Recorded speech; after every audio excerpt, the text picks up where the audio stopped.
Frank castle, जिसे पूरी दुनिया पनीसर के नाम से जानती है, उस पर 20 से भी ज्यादा लोगों की हत्या का आरोप लग चुका था। अब हालात ऐसे बन चुके थे कि वह पूरी दुनिया का सबसे ज्यादा तलाशा जाने वाला इंसान बन चुका था। लेकिन किसी ने भी नहीं सोचा था कि इस बार एवेंजर्स भी उसके लिए तैयार नहीं होंगे, जितना उन्हें लगता था। इस कहानी की शुरुआत होती है पूर्व मरीन सर्जेंट रचेल कोल से। अपनी शादी के दिन वह अपनी नई जिंदगी की शुरुआत करने वाली थी, लेकिन उसी वक्त उसकी शादी पर अचानक एक खूनी हमला हो जाता है। कुछ ही मिनटों में पूरा समारोह नरसंहार में बदल जाता है। उसके पति से लेकर उसके पूरे परिवार तक हर किसी की मौत हो जाती है और रचेल अकेली जिंदा बचती है। अस्पताल में इलाज के दौरान उसे पता चलता है कि इस मामले के पीछे एक बेहद खतरनाक क्रिमिनल ऑर्गेनाइजेशन थी, जिसका नाम था एक्सचेंज। जैसे ही वह पूरी तरह ठीक होती है, वह अपने परिवार का बदला लेने के लिए निकल पड़ती है। इसी मिशन के दौरान उसकी मुलाकात फ्रैंक कैसल से होती है, जो पहले से ही उसी ऑर्गेनाइजेशन को खत्म करने में लगा हुआ था। दोनों को जल्दी समझ आ जाता है कि उनका दुश्मन एक ही है, इसलिए वे साथ में मिलकर एक्सचेंज के खिलाफ लड़ना शुरू कर देते हैं। लेकिन यह मिशन धीरे धीरे इतना खतरनाक होता चला जाता है कि हालत पूरी तरह नियंत्रण से बाहर निकलने लगती है। अब लगातार लोग मरने लगते हैं। तब स्पाइडरमैन और डेयरडेविल दोनों उन्हें रोकने पहुंचते हैं। उनका मकसद सिर्फ इतना था कि अब और किसी की जान न जाए। खासकर डेयरडेविल रचेल को समझाने की पूरी कोशिश करता है। वह चाहता था कि रचेल बदले की आग छोड़कर वापस सामान्य जिंदगी की तरफ लौट आए। लेकिन कुछ ही देर बाद उसे एहसास होता है कि रचेल हर गुजरते पल के साथ पनीसर जैसी बनती जा रही है। उसके अंदर गुस्सा और बदले की भावना इतनी गहरी हो चुकी है कि शायद अब उसके लौटने का कोई रास्ता नहीं बचा है। और डेयरडेविल की यह सोच बिल्कुल सही साबित होती है। फ्रैंक और रचेल मिलकर स्पाइडरमैन और डेयरडेविल दोनों को बेहोश कर देते हैं। इतना ही नहीं, पनीसर मौका देखकर स्पाइडरमैन के वेब शूटर्स को भी चुरा लेता है और बाद में एक्सचेंज के खिलाफ होने वाली लड़ाई में उन्हीं का इस्तेमाल करता है। यही लड़ाई आगे चलकर सब कुछ बदल देती है। एक्सचेंज का लीडर अचानक अंधाधुंध फायरिंग शुरू कर देता है, जिसमें कई बेगुनाह सिविलियंस मारे जाते हैं। आखिरकार रचेल उसे गोली मारकर रोक देती है, लेकिन तब तक बहुत देर हो चुकी होती है। मरने से पहले वह अपराधी पूरी चाल चल चुका था। उसने सारे सबूत ऐसे छोड़ दिए थे कि पूरी घटना का इल्जाम सीधे पनीसर पर आ जाए। दूसरी तरफ धुएं, अफरा तफरी और चारों तरफ फैले केओस के बीच रचेल पूरी तरह घबरा जाती है। इसी दौरान वह गलती से एक बेगुनाह डिटेक्टिव को गोली मार देती है, जिसकी मौके पर ही मौत हो जाती है। इस एक हादसे के बाद रचेल पूरी तरह टूट जाती है। उसे यकीन हो जाता है कि उसकी वजह से एक पुलिस ऑफिसर की जान चली गई। समय बीतने के साथ उसका अपराध बोध इतना बढ़ जाता है कि वह अपने एक जर्नलिस्ट दोस्त के संपर्क करती है और सच बताती है कि पनीसर ने उन निर्दोष लोगों की हत्या नहीं की थी। लेकिन रचेल को जल्दी एहसास हो जाता है कि पुलिस उसके फोन को पहले से ही टैप कर रही थी, इसलिए वह जानबूझकर खुद को ऐसी जगह ले जाती है जहां पुलिस स्नाइपर्स उसे आसानी से मार सकें। उसके लिए अब मौत ही अपने गुनाहों की सजा बन चुकी थी। लेकिन फ्रैंक कैसल समय रहते वहां पहुंच जाता है। वह सभी स्नाइपर्स को बेहोश कर देता है और रचेल को मरने से रोक देता है। उसे पूरा विश्वास था कि उसके साथी की मौत सिर्फ एक हादसा थी, जानबूझकर किया गया मर्डर नहीं। इसलिए वह रचेल से हथियार नीचे रखने की अपील करता है। लेकिन रचेल अब भी मरना चाहती थी। वह ट्रिगर दबा देती है, मगर इस बार गोली चलती नहीं। फ्रैंक पहले से ही उस गन का फायरिंग पिन निकाल चुका था। वह किसी भी कीमत पर रचेल को मरने नहीं देना चाहता था। यही से कहानी पूरी तरह बदल जाती है।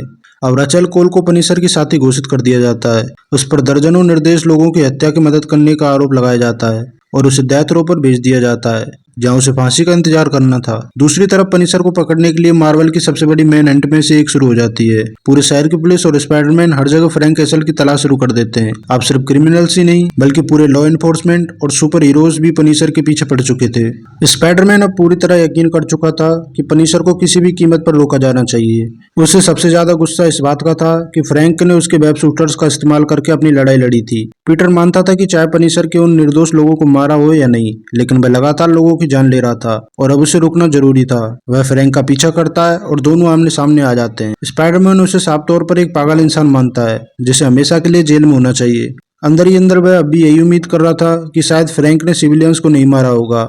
लेकिन हालात ऐसे बन चुके थे कि वह अब खुद पीटर भी इस बात पर शक करने लगा था। स्पाइडरमैन लगातार फ्रैंक पर हमला करता रहता है। वह उसे याद दिलाता है कि दुनिया में सिर्फ वही इंसान नहीं है जिसने अपने परिवार को खोया है। बहुत से लोगों ने अपने अपनों को खोया है, लेकिन हर कोई दर्द को हथियार बनाकर लोगों की जान लेना शुरू नहीं कर देता। पीटर के लिए फ्रैंक सिर्फ एक ऐसा आदमी था जिसने अपने दुख को कभी पीछे छोड़ने की कोशिश नहीं की। दूसरी तरफ फ्रैंक पूरे समय शांत रहता है। वह साफ कर देता है कि उसका इरादा स्पाइडरमैन को नुकसान पहुंचाने का नहीं है। लेकिन पीटर उसकी एक बात भी मानने को तैयार नहीं होता। उसे पूरा भरोसा था कि ताकत, स्पीड और एजिलिटी में वह पनीसर से कहीं आगे, और आज ये लड़ाई यहीं खत्म होने वाली है।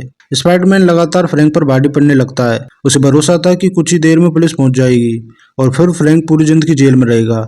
लेकिन तभी पनीसर अचानक एक ग्रेनेड फेंक देता है। तेज धमाके और धुएं की वजह से स्पाइडरमैन कुछ सेकंड के लिए संभल नहीं पाता और फ्रैंक उसी मौके का फायदा उठाकर उस पर पलटवार कर देता है। फ्रैंक उसे बेरहमी से पीटता है और उसके लिए अब यह लड़ाई मजबूरी बन चुकी थी, क्योंकि पीटर उसे पीछे हटने का कोई मौका ही नहीं दे रहा था। जैसे स्पाइडरमैन खुद को संभालता है, वह अपने हाथ की तरफ देखता है और उसे एहसास होता है कि इस बार भी पनिशर उसका एक वेब शूटर चुरा चुका है। अब पीटर समझ जाता है कि फ्रैंक को अब रोकना उसके बस की बात नहीं है। बिना एक पल गवाए वह सीधे एवेंजर्स टावर पहुंचता है, जहाँ एवेंजर्स और वुल्वरीन पहले से ही मौजूद थे। स्पाइडरमैन पूरी घटना सबको विस्तार से बताता है। वह कहता है कि पुलिस अब पनिशर को संभाल नहीं सकती और अगर एवेंजर्स ने भी अभी कदम नहीं उठाया तो बहुत देर हो जाएगी। पीटर साफ करता है कि चाहे फ्रैंक ने सिविलियंस की हत्या की हो या नहीं, लेकिन वह लगातार क्रिमिनल्स को मार रहा है और यह सिलसिला अब रुकना ही चाहिए। लेकिन उसकी बात सुनकर टोनी स्टार बिल्कुल अलग प्रतिक्रिया देता है। टोनी के लिए एवेंजर्स का मामला नहीं था। उसकी नजर में पनिशर के खतरनाक क्रिमिनल जरूर था, लेकिन ऐसा दुश्मन नहीं जिसके पीछे पूरी एवेंजर्स टीम का अपना समय बर्बाद करे। उसके मुताबिक दुनिया में इससे कई ज्यादा बहुत बड़े खतरे मौजूद हैं। इस दौरान कैप्टन अमेरिका बीच में आते हैं। इस बार वह स्पाइडरमैन की बात से सहमत दिखाई देते हैं।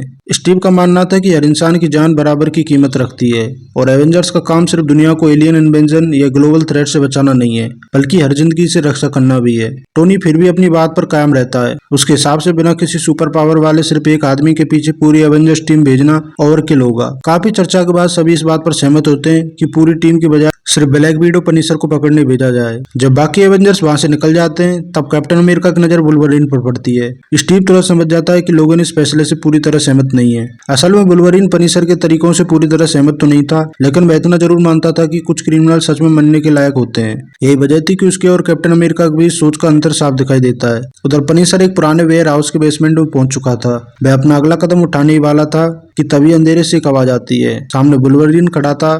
लोगन सबसे पहले फ्रैंक से सिर्फ एक सवाल पूछता है, क्या सच में उसने बेगुनाह लोगों की हत्या की थी? फ्रैंक बिना किसी हिचकिचाहट के साफ इनकार कर देता है। वुल्वरीन उसकी बात पर भरोसा कर लेता है और उसे चेतावनी देता है कि अब एवेंजर्स भी उसके पीछे आने वाले हैं। लेकिन फ्रैंक पर इस बात का कोई असर नहीं पड़ता।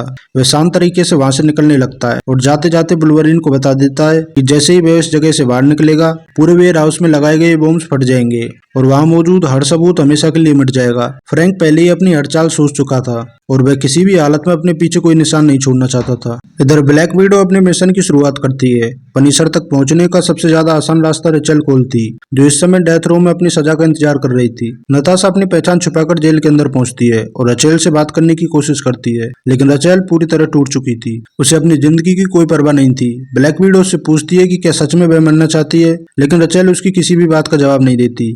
इसके बाद नताशा बात को सीधे फ्रैंक कैसल पर ले जाती है। वह समझाती है कि अगर रचेल पनिशर का ठिकाना बता दे तो शायद उसकी जान बच सकती है, लेकिन रचेल साफ मना कर देती है। वह कहती है कि उसे फ्रैंक कहाँ है इसकी कोई जानकारी नहीं है और अगर होती भी तब भी वह किसी को नहीं बताती। उसके लिए सबसे बड़ा सच यही था कि उसकी वजह से एक पुलिस ऑफिसर की मौत हुई थी और वह उसी अपराध बोझ के साथ जी रही थी। जेल से लौटने के बाद नताशा की मुलाकात वुल्वरीन से होती है। वह साफ बता देती है कि उसे पहले से पता था कि लोगन हाल ही में पनिशर से मिला था। वुल्वरीन समझ जाता है कि नताशा उसकी हर एक्टिविटी पर नजर रख रही थी, लेकिन हैरानी की बात यह थी कि ब्लैक विडो यह बात किसी और एवेंजर्स को बताने वाली नहीं थी। वह खुद फ्रैंक को ढूंढना चाहती थी। इसके बाद नताशा की तलाश पूरी दुनिया में शुरू हो जाती है। सबसे पहले वह यूक्रेन पहुंचती है, जहां उसका एक पुराना इन्फॉर्मेंट उसे बताता है कि पिछले कुछ महीनों में पनिशर लगातार दुनिया के अलग अलग हिस्सों में दिखाई दिया है, ईस्टर्न यूरोप से लेकर अफ्रीका तक, जहां भी बड़े क्रिमिनल नेटवर्क थे। फ्रैंक उन्हें एक एक करके खत्म करता जा रहा था, लेकिन उसका मौजूदा लोकेशन किसी को नहीं पता थी। नताशा महीनों तक उसका पीछा करती है। वह कई देशों में जाती है, अलग अलग लोगों से मिलती है, लेकिन हर बार फ्रैंक उससे एक कदम आगे निकल जाता है। आखिरकार उसकी तलाश उसे कोंगो के घने जंगलों तक ले जाती है। वहाँ कुछ गाइड्स उसकी मदद करने का नाटक करते हैं, लेकिन मौका मिलते ही उसे लूटने की कोशिश करते हैं। नताशा अकेली उन सबको हरा देती है, उन्हें बांध देती है और आगे बढ़ने वाली होती है कि तभी जंगल में गोली चलने की आवाज गूंजती है। वह तुरंत समझ जाती है कि पनिशर यहाँ कहीं मौजूद है। नताशा एक पेड़ के पीछे छुपकर आसपास देखती है। तभी उसे पता चलता है कि फ्रैंक ने उन्हीं गार्ड्स को गोली मार दी जिन्होंने कुछ देर पहले उसे लूटने की कोशिश की थी। वह सामने आता है और दोनों आमने सामने खड़े हो जाते हैं। नताशा उसे रचेल की हालत के बारे में बताती है। वह याद दिलाती है कि उसकी साथी अब डेथ सेंटेंस का इंतजार कर रही है, लेकिन फ्रैंक हमेशा की तरह खुद को किसी से जुड़ा हुआ मानने से इनकार कर देता है। उसके लिए कोई दोस्त, कोई साथी या कोई रिश्ता मायने नहीं रखता था। उसके सामने सिर्फ एक मिशन था। इसके बाद दोनों के बीच जबरदस्त हैंड टू हैंड फाइट शुरू हो जाती है। नताशा जानती थी कि ताकत के मामले में फ्रैंक का मुकाबला नहीं कर सकती, लेकिन उसकी स्पीड और फाइटिंग स्किल्स कहीं ज्यादा बेहतर थी, इसलिए वह लगातार उसे दबाव में रखने की कोशिश करती है। लेकिन लड़ाई के बीच अचानक फ्रैंक वहां से हटने लगता है। नताशा समझती है कि वह भाग रहा है, इसलिए वह बिना रुके उसका पीछा करती रहती है। महीनों की मेहनत के बाद उसने पहली बार उसे ढूंढा था और अब वह किसी भी कीमत पर उसे खोना नहीं चाहती थी। लेकिन कुछ देर बाद उसे समझ आता है कि फ्रैंक भाग नहीं रहा था। वह जानबूझकर उसे एक ऐसे गांव तक लेकर आया था जहां लोगों की जान खतरे में थी। नताशा तुरंत समझ जाती है कि उसके सामने सिर्फ दो रास्ते हैं, या तो वह पनिशर का पीछा करती रहे या फिर इस बेगुनाह लोगों की जान बचाए। आखिरकार वह विलेजर्स की मदद करने का फैसला करती है। जब तक वह पूरे गांव को सुरक्षित करती है तब तक फ्रैंक वहां से गायब हो चुका था। बाद में नताशा कैप्टन अमेरिका से संपर्क करती है और उसे पूरी घटना बताती है। अब उसे साफ समझ आ चुका था कि फ्रैंक ने शुरू से ही प्लान बनाया था। उसे पता था कि ब्लैक विडो किसी भी हालत में मासूम लोगों को मरने के लिए नहीं छोड़ सकती। उसने उसकी यह कमजोरी इस्तेमाल की और बिना लड़े एक बार फिर उसके हाथ से निकल गया। इस बार थोर खुद मैदान में उतरता है। एस्गार्ड्स का गॉड ऑफ थंडर उन क्रिमिनल्स तक पहुंचता है जिनका पीछा फ्रैंक कर रहा था। वह उनसे लगातार पूछताछ करता है और पनिशर की अगली चाल समझने की कोशिश करता है, लेकिन थोर को यह अंदाजा नहीं था कि उसी समय दूर कहीं छिपा फ्रैंक पहले से ही सब कुछ देख रहा था। उसने अपना अगला जाल बिछा दिया। अब शिकार बनने की बारी किसी और की थी। थोर उन क्रिमिनल से लगातार पूछताछ करता रहता है। वह जानता था कि पनिशर ने आखिरी बार उन पर कहाँ हमला किया था। अब उसका अगला निशाना क्या हो सकता है, लेकिन उसी दौरान दूर छुपा फ्रैंक एसल अपनी बंदूक पूरे इलाके पर नजर रखे हुए था। कुछ ही सेकंड बाद वह हमला कर देता है। थोर तुरंत उसकी मौजूदगी महसूस कर लेता है और बिना देर किए उसका पीछा शुरू कर देता है। उसे पूरा भरोसा था इस बार पनिशर बच नहीं पाएगा, लेकिन फ्रैंक पहले से ही कई कदम आगे सोच चुका था। भागते हुए वह थोर को सीधे उसी क्रिमिनल बेस तक ले जाता है जहां उसके असली दुश्मन छिपे हुए थे। यहाँ पहुंचकर थोर समझ जाता है कि फ्रैंक ने जानबूझकर यहाँ तक पहुंचाया है ताकि एवेंजर्स खुद उन क्रिमिनल्स का सफाया करें। थोर बिना समय गवाए अपना हथौड़ा घुमाता है और एक ही बार में पूरे बेस को तबाह कर देता है। कुछ ही पलों में पूरा ठिकाना मलबे में बदल जाता है। इसके बाद वह फ्रैंक के सामने पहुंचता है। उस समय पनिशर जमीन पर गिरा हुआ था और उसकी हालत काफी खराब थी। थोर उसे बताता है कि अब यह लड़ाई खत्म हो चुकी है, लेकिन फ्रैंक हार मानने वालों में से नहीं था। वह घायल होने के बावजूद फिर से उठकर लड़ने की कोशिश करता है। आखिरकार थोर उसे एक जोरदार पंच मारकर बेहोश कर देता है।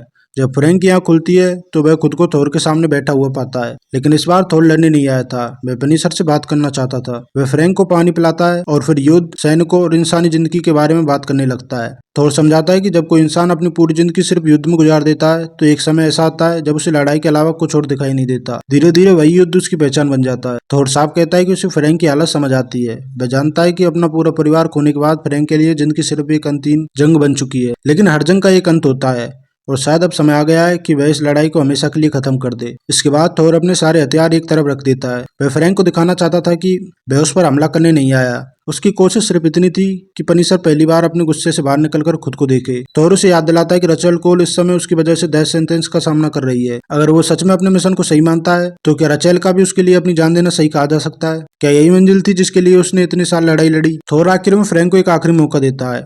वह कहता है कि शायद अब हथियार नीचे रखने और इस कभी न खत्म होने वाली जंग के बाहर निकलने का समय आ गया है। इतना कहकर थोर वहां से चला जाता है और सीधे एवेंजर्स टावर पहुंचता है। वहां कैप्टन अमेरिका उसका इंतजार कर रहा था। थोर उसे बताता है कि उसने पनिशर से बात की और अब फैसला पूरी तरह फ्रैंक पर निर्भर करता है। कैप्टन अमेरिका अखबार में रचेल कोल की खबर पढ़ते हुए उम्मीद जताता है कि शायद थोर की बातें फ्रैंक को सोचने पर मजबूर कर दे, लेकिन टोनी स्टार इस बात पर बिल्कुल यकीन नहीं करता। टोनी का मानना था कि पनिशर अब बहुत आगे निकल चुका है। उसके हिसाब से सिर्फ समझाने से फ्रैंक कभी नहीं बदलेगा। कैप्टन अमेरिका फिर भी अपनी सोच पर कायम रहता है। वह याद दिलाता है कि फ्रैंक कैसल कभी यूनाइटेड स्टेट्स मरीन था और एक मरीन अपने साथी को कभी अकेला नहीं छोड़ता। स्टीव को पूरा भरोसा था कि अगर रचेल कोल की जान खतरे में हुई तो पनिशर उसे बचाने जरूर आएगा। दूसरी तरफ फ्रैंक लगातार रचेल की जेल के करीब पहुंचता जा रहा था। वह भी ट्रेनों में अलग अलग रास्तों का इस्तेमाल करते हुए बिना किसी के नजर में आए आगे बढ़ रहा था। नताशा बाकी एवेंजर्स को समझाती है कि फ्रैंक खुले रास्तों का इस्तेमाल कभी नहीं करेगा। अगर वह रचेल तक पहुंचना चाहता है तो इसी तरह भीड़ में छिपकर आएगा। इस जानकारी के आधार पर कैप्टन अमेरिका पूरी योजना तैयार करता है। एवेंजर्स अंदाजा लगाते हैं कि अगले दिन रचेल को एक जगह से दूसरी जगह ले जाया जाएगा। वही पनिशर के हमला करने का सबसे अच्छा मौका होगा। टोनी स्टार को अब भी यह पूरा ऑपरेशन जरूरत से ज्यादा सावधानी वाले लग रहा था। उसकी नजर में आखिरकार पनिशर सिर्फ एक इंसान था जिसके पास बहुत सारी गन थी, लेकिन कैप्टन अमेरिका किसी भी तरह रिस्क लेने के लिए तैयार नहीं था। उधर फ्रैंक अपनी आखिरी चाल चलने की तैयारी कर चुका था। वह एक गैंग के ठिकाने पर पहुंचता है और वहां मौजूद लोगों को बुलेट प्रूफ बॉडी आर्मर पहनने का आदेश देता है। उन जैकेटों पर पनिशर का मशहूर सफेद स्कल बना हुआ था। फ्रैंक उन्हें सिर्फ इतना समझाता है कि अगर जिंदा रहना है तो वही करना होगा जो वह कह रहा है। उस समय कैप्टन अमेरिका वुल्वरीन से मिलने जाता है। लोगों साफ बता देता है कि नताशा को छोड़कर बाकी सभी एवेंजर्स अभी भी पनिशर को कम आंक रहे हैं। स्टीव उससे अगले दिन किसी भी तरह इस मिशन से दूर रहने की अपील करता है, लेकिन जाते जाते वुल्वरीन सिर्फ एक चेतावनी देता है, अगर किसी ने फ्रैंक एसल को हल्के में लिया तो उसकी सबसे बड़ी गलती वही होगी। रात काफी आगे बढ़ चुकी थी और एवेंजर्स टावर में टोनी स्टार अकेले अपनी लैब में काम कर रहा था। वह लगातार अपने सिस्टम और सिक्योरिटी फीड्स में नजर रखे हुए था, लेकिन उसे बिल्कुल भी अंदाजा नहीं था कि उसी समय फ्रैंक एसल चुपचाप उसकी बिल्डिंग के अंदर घुस चुका है। पनिशर बिना कोई शोर किए टोनी के बिल्कुल पीछे तक पहुंच जाता है। इससे पहले कि कोई अलार्म बजता या सिक्योरिटी उसे पकड़ लेती, फ्रैंक अपना काम पूरा करके उतनी ही खामोशी से वहां से निकल जाता है। किसी को यह पता तक नहीं चलता कि एवेंजर्स टावर के अंदर आकर वापस भी जा चुका है। अगली सुबह पूरा ऑपरेशन शुरू हो जाता है। स्पाइडरमैन कैप्टन अमेरिका से कहता है कि सब कुछ सामान्य रूप से शांत लग रहा है। उसे ऐसा महसूस होता है कि जैसे पनीसर कहीं न कहीं छिपकर उन सब पर नजर रख रहा हो। कैप्टन अमेरिका उसे भरोसा दिलाता है कि फ्रैंक निश्चित रूप से आसपास ही होगा, वह सही मौके का इंतजार कर रहा होगा। इसी बीच रचेल कोल को जेल से बाहर निकालकर एक सिक्योरिटी वैन की तरफ ले जाया जाता है। कैप्टन अमेरिका खुद पूरे कॉन्वॉय की निगरानी कर रहा था, स्पाइडरमैन की सभी बिल्डिंग्स पर नजर रखे हुए था, जबकि थोर आसमान से पूरे इलाके की निगरानी कर रहा था। कैप्टन अमेरिका का मानना था कि अगर फ्रैंक हमला करेगा तो किसी ब्रिज या ऐसे स्ट्रेटेजिक पॉइंट पर करेगा जहां से एस्केप करना आसान हो। लेकिन कुछ ही देर बाद हालत अचानक बदल जाती है। कैप्टन अमेरिका पर अचानक गोलियां चलने लगती हैं। उसी समय थोर पर भी हमला होता है। शुरुआत में सभी को लगता है कि पनीसर ने हमला कर दिया है, लेकिन कुछ ही सेकंड बाद कैप्टन अमेरिका को एहसास होता है कि कुछ गड़बड़ है। उस पर चल रही गोलियां असली नहीं है, बल्कि रबर बुलेट्स थी। उस समय ब्लैक विडो सामने आती है और उसके साथ दो ऐसे गैंग मेंबर्स होते हैं जिन्हें फ्रैंक ने पहले बुलेट प्रूफ स्कल आर्मर पहनने के लिए कहा था। तभी कैप्टन अमेरिका को पूरी सच्चाई समझ में आ जाती है। पनीसर ने एक बार फिर पूरे एवेंजर्स को धोखा दे दिया। असल में रचेल उस सिक्योरिटी वैन में थी नहीं।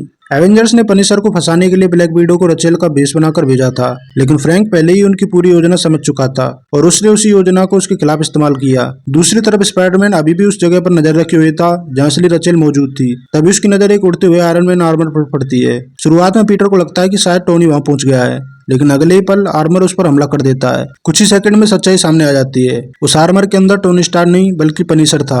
फ्रैंक पिछली रात एवेंजर्स टावर में घुसकर टोनी का एक आयरन मैन सूट चुरा चुका था। उसने सिक्योरिटी सिस्टम की ऐसी कमजोरी का फायदा उठाया था जिसके बारे में खुद टोनी को भी पता नहीं था। स्पाइडरमैन उस अचानक हुए हमले से समझ नहीं रहा था कि फ्रैंक मौके का फायदा उठाकर रचेल कोल को आजाद करा लेता है और दोनों वहां से निकल जाते हैं। जबकि बाकी एवेंजर्स को पूरी घटना का पता चलता है तो टोनी स्टार्क पहली बार सच में गुस्से से भर जाता है। वह तुरंत अपने चोरी हुए आर्मर की लोकेशन ट्रैक करता है। थोर उससे सावधान रहने के लिए कहता है और आर्मर को छूने से मना कर देता है, लेकिन टोनी अपनी आदत के मुताबिक किसी की बात नहीं सुनता। जैसे ही वह अपने आर्मर तक पहुंचता है उसी पल उसमें लगाया गया ट्रैप एक्टिवेट हो जाता है। एक जबरदस्त एक्सप्लोजन होता है और टोनी हवा में उछलकर दूर जा गिरता है। अब उसे समझ आ चुका था कि पनीसर सिर्फ गन चलाना नहीं जानता, बल्कि प्लानिंग और स्ट्रेटेजी में किसी भी मिलिट्री कमांडर से कम नहीं था। टोनी गुस्से में मान लेता है कि अब पनीसर उसके लिए सिर्फ एक क्रिमिनल नहीं रहा, अब ये लड़ाई पूरी तरह पर्सनल बन चुकी थी। उधर फ्रैंक रचेल को सुरक्षित जगह पर ले जाया जाता है। रास्ते में रचेल एक बार फिर उस पुलिस ऑफिसर की मौत को लेकर अपना अपराध बोध जाहिर करती है। उसे लगता है कि उसके हाथों से एक बेगुनाह की जान चली गई और वह इस गलती को कभी माफ नहीं कर पाएगी। फ्रैंक उसे समझाता है कि उनके पास ज्यादा समय नहीं है, एवेंजर्स किसी भी पल वहां पहुंच सकते हैं। और तभी अंधेरे से वुल्वरीन सामने आता है।